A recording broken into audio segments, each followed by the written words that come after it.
یہ جو social media ہے یا ڈیجیٹل میڈیا اور یہ جو نیا ایک فارم آف میڈیا آیا ہے اس پر جنرلی نوجوانوں کا کنٹرول ہے اور یہ پاکستان میں نہیں، پاکستان سے باہر بھی آپ دیکھیے جو نئی نسل ہے اس کی ترجمانی زیادہ نظر آتی ہے، اس کا کنٹرول زیادہ نظر آتا ہے۔ اس کی وجہ یہ ہے جو ٹیکنالوجی ہے اس کی بڑے عمر کے لوگوں کی رسائی اس طرح سے نہیں ہے جس طرح سے نوجوانوں کی رسائی اس میں نظر آتی ہے۔ لیکن ساتھ ساتھ ہمیں یہ بھی نظر آ رہا ہے کہ دنیا کا نظام جس انداز سے چلایا جا رہا ہے اور جس انداز سے پاکستان کا نظام چلایا جا رہا ہے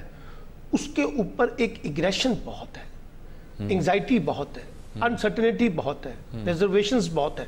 اچھا وہ جو باتیں ہمارے ہاں پہلے چھپ جایا کرتی تھیں، ایک زمانہ تھا کہ پاکستان ٹیلی ویژن، ریڈیو پاکستان اور کچھ اخبارات،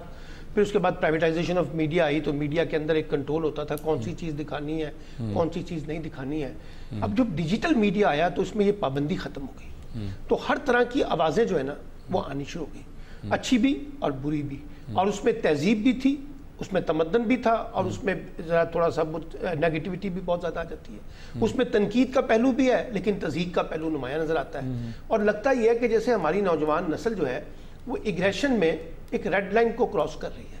وہ جو مکالمے کا انداز ہے، وہ جو شائستگی ہے، وہ جو اپنی بات کو پیش کرنے کا عمل ہے وہ کمزور ہوتا جا رہا ہے۔ ہمیں گالم گلوچ کا کلچر، مار دھاڑ کا کلچر، محاذرائی کا کلچر، ٹکراؤ کا کلچر، یا یہ کہ کسی کی کردار کشی کا جو کلچر ہے وہ بہت زیادہ ڈومیننٹ ہے۔ پھر اس میں ایویڈنس کوئی نہیں ہے، اس میں تحقیق کوئی نہیں ہے، اس میں پروپیگنڈا زیادہ ہے۔ جس طرح کی کوئی چیز ان کے پاس آتی ہے وہ اسی طریقے سے اس کو ڈسیمینیٹ کرنا شروع کر دیتے ہیں۔ تو اس کا مطلب کیا ہے؟ اس کا مسئلے کا حل یہ نہیں ہے کہ ہم نوجوانوں کو گالیاں بکنا شروع کر دیں، اس مسئلے کا حل یہ ہے کہ ہم نوجوانوں کی تربیت اس انداز سے کریں، ان کی تعلیم و تربیت اس انداز سے کریں، اسکول لیول پہ، کالج لیول پہ، یونیورسٹی لیول پہ، کہ ان کو بتایا جائے کہ سوشل میڈیا کا ایک پازیٹیو استعمال کیا ہو سکتا ہے۔